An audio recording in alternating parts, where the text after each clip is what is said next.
안녕하십니까. 이어서 경남 뉴스입니다. 마산의 오동동과 창동에 이어 진해에서도 도시재생 사업이 추진됩니다. 창원시는 풍부한 근대문화유산을 활용해서 진해를 역사 관광지로 개발하기로 했습니다. 박상현 기자입니다. 일제강점기에 계획도시로 만들어진 진해 도심. 광복 이후에도 군항도시로 오랫동안 번성했지만 쇠락을 피할 수 없었습니다. 도심지에도 군부대가 있기 때문에 그 개발을 제한함으로써 지금 근대문화유산이 진해는 거의 고스란히 남아있다라고 보면 되겠습니다. 이렇게 근대문화유산을 활용한 진해 원도심의 도시재생이 시작됩니다. 창원시는 원도심의 상징과 같은 중원, 북원, 남원 로터리 세 곳을 원도심의 명소로 꾸미고 진해탑과 제황산 공원을 종합공원 형태로 개발합니다. 또 진해우체국과 흑백다방은 근대문화유적으로 정비합니다. 창원시는 환경을 정비하는 1단계 사업을 마치면 근대문화유적을 활용해 상권을 활성화시키고 도시 자생력을 높이는 2단계 사업을 펼친다는 계획입니다. 군항과 벚꽃에 관한 이야기와 근대문화유적지를 잇는 역사길을 만들어 역사관광 콘텐츠를 개발할 예정입니다. 진해를 찾는 어떤 관광객으로 인해서 자연히 진해 상권과 연계되고 이렇게 되면은 쇠퇴했던 진해 원도심이 활력을 되찾는 계기가 되리라고 이렇게 생각합니다. 진해 원도심은 살리고 관광산업도 육성하는 데 초점을 맞춘 진해 도시재생 사업이 2마리 토끼를 잡을 수 있을지 주목됩니다. KBS 뉴스 박상현입니다. 경남에서 유일하게 제주도를 오가던 삼천포 카페리 여객선 업체가 운항 중단 6개월 만에 끝내 폐업했습니다. 낡은 여객선을 대신할 새 여객선을 구하지 못한 게 이유입니다. 황재락 기자가 보도합니다. 사천 삼천포항과 제주도를 오가던 11,000톤급 카페리 여객선이 부두에 발이 묶여 있습니다. 지난해 6월 취항 2년 만에 운항을 잠정 중단한 지 6개월째. 운항 중단이 길어지자 마산지방해양수산청은 최근 삼천포 제주 항로를 폐업하고 운항 면허증을 반납받았습니다. 폐업신고했습니다. 다른 업체가 들어온다거나 그런 적 없고요. 그 항로는 역세인 거죠. 삼천포와 제주를 연결하는 뱃길이 사라지면서 이제 육지와 제주를 연결하는 항로는 부산과 목포 등 5곳에 불과합니다. 여객선 항로가 폐쇄된 것은 28년이 넘은 낡은 여객선을 대체할 새 여객선을 구하지 못했기 때문입니다. 여객선사 측은 낡은 선박을 해외에 매각하고 대체 선박을 구할 계획이었지만 끝내 계약을 체결하지 못했습니다. 운항 중단 속에 선사 측은 적자가 수십억 원 쌓여 운항 재개 역시 쉽지 않은 상황입니다. 배만 추가 확보된다면은 이 노선에 저희들 살려서 이전보다 더 나은 이런 서비스로서 좀 발전시켜 나가겠다는 그런 생각은 주변 식당과 주유소는 찾는 발길이 줄어들면서 침체된 상황. 사천 삼천포항이 자칫 불 꺼진 항구로 남는 것은 아닌지 우려의 목소리가 잇따르고 있습니다. KBS 뉴스 황재락입니다. 어제 오후 5시쯤 진주시 강남동의 한 아파트 7층 73살 황 모 씨의 집에서 불이 났습니다. 이 불로 집에서 낮잠을 자던 황 씨가 숨지고 안방 등 집 132제곱미터를 태워 소방서 추산 1,200만 원의 재산 피해를 내고 30분 만에 꺼졌습니다. 경찰은 정확한 사고 원인을 가리기 위해 오늘 오전 정밀 감식을 벌이기로 했습니다. 고성 오리농장에서 또다시 조류 인플루엔자 AI 의심 증세가 신고돼 정밀 조사와 긴급 방역이 이루어지고 있습니다. 경상남도는 어제 고성군 거류면의 한 오리농장에서 오리 이동을 위한 AI 간이 검사 결과 양성 반응이 나타나 농림축산검역본부에 정밀 검사를 의뢰했다고 밝혔습니다. 해당 농장은 지난 18일 음성 판정을 받은 오리 농가와 같은 계열사 소속의 오리 사육 농가로 검사 결과는 이르면 오늘 나올 예정입니다. 경남은행이 국가산단 지원팀을 발족해 경남에 조성되는 세계 국가산단 입주 기업들에 대한 금융 지원을 하기로 했습니다. 국가산단 지원팀은 국가산업단지 조성과 입주 기업들의 금융 지원 요청에 대비해 단계별 금융 지원 방안을 마련하기로 했습니다.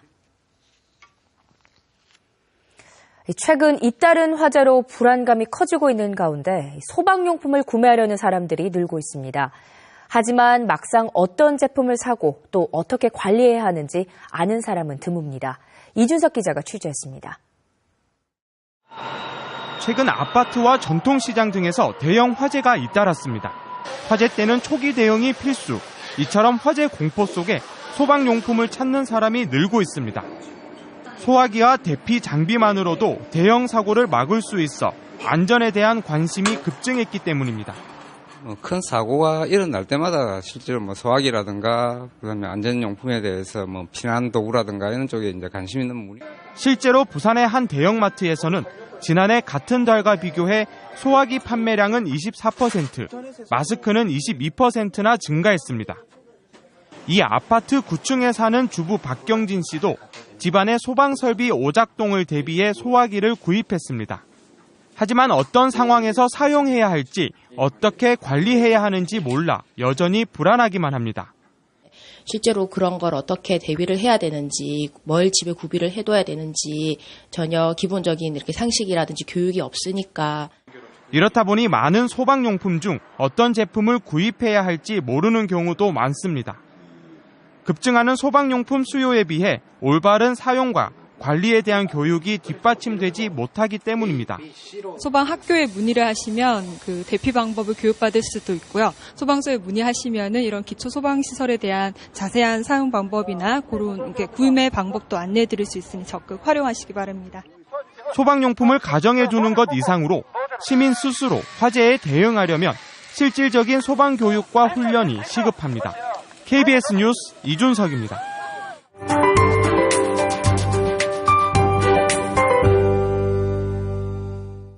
오늘은 파란 하늘과 깨끗한 공기, 여기에 포근함까지 함께하겠습니다. 오늘 아침 출근길은 창원 1.1도에서 출발했습니다. 어제보다는 기온이 내려갔지만 그래도 평년보다 높아서 큰 추위는 없었습니다. 또 오늘 낮 동안의 기온이 더 올라 포근한 겨울 날씨가 이어지겠는데요. 한낮 기온 10도까지 오를 것으로 보입니다. 다만 아직 습기가 남아있어서 안개에는 주의가 필요하겠습니다. 현재 거창과 산청, 진주와 함양에서는 안개로 인해 시정이 좋지 않은 상태고요. 그 밖의 지역에서도 옅은 안개가 끼어 있습니다. 오늘 교통안전에 유의하셔야겠습니다. 오늘 동쪽 지역은 대체로 맑은 날씨가 이어지겠고요. 기온은 전반적으로 평년 기온을 웃돌겠습니다. 아침에 밀양은 영하 0.5도, 함안은 영하 1.2도에서 출발했는데요. 한낮에는 8도에서 최고 10도까지 오르겠습니다.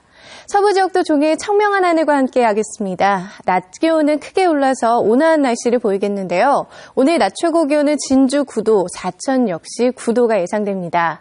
현재 동해상에서는 풍랑주의보가 발효 중입니다. 오늘 바람도 매우 강하게 불기 때문에 항해하거나 조업하는 선박들은 각별히 주의하셔야겠습니다. 내일까지는 대체로 맑은 날씨가 이어지겠고요. 일요일 저녁부터 비가 시작돼 이 비는 화요일까지 이어지겠습니다.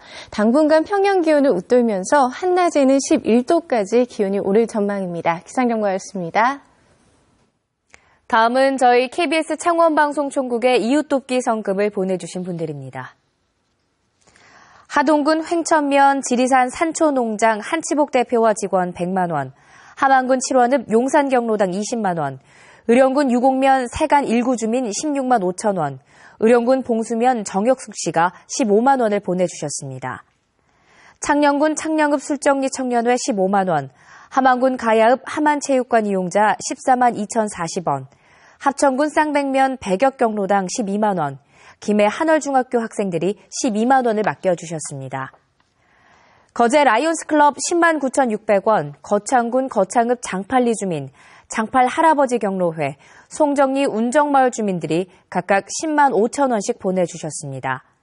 거창군 거창읍 송정리 운정마을 경로당과 창원시 마산회원구 차성석 씨가 각각 10만 5천 원씩, 거창군 거창읍 학동 주민 10만 3천 원, 거창군 거창읍 동동 할아버지 경로당에서 10만 1천 원을 맡겨주셨습니다. 함안군 7원읍 덕산경로당, 남구 부녀경로당, 무기동민, 무기청년회에서 각각 10만 원씩 보내주셨습니다. 함안군 7원읍 야촌원두막 윤종수님, 곡촌경로당, 곡촌부녀경로당, 예곡리 안승도 정봉기님이 각각 10만 원씩 맡겨주셨습니다. 거창군 남하면 정종선님, 상촌마을 주민, 대사마을 부녀회, 자하마을 주민들이 각각 10만 원씩 보내주셨습니다. 거창군 거창읍 죽전마을회, 죽전중앙경로당 회원, 거창군 남하읍 내곡마을 주민, 장전마을 주민들이 각각 10만 원씩 맡겨주셨습니다. 거창군 남하면 가천마을 주민, 양곡마을 주민, 신촌마을 주민, 의령군 봉수면 서암 여자경로당에서 각각 10만 원씩 보내주셨습니다.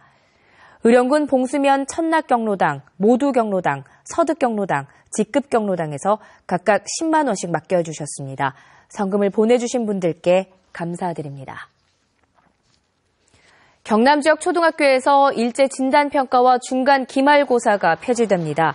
경상남도 교육청은 3월 신학기부터 초등학교에서 전국 단위로 동시에 시행하는 일제식 진단평가와 학교 단위의 중간 기말고사도 폐지한다고 밝혔습니다. 중간 기말고사가 폐지되면 서술형, 논술형 평가를 50% 이상 확대하는 등 학습과정 중심의 수행평가를 시행할 계획입니다. 홍준표 경남도지사가 한겨레신문 기자를 상대로 낸 명예훼손에 따른 손해배상 소송 항소심에서도 패소했습니다. 지금까지 경남 소식이었습니다.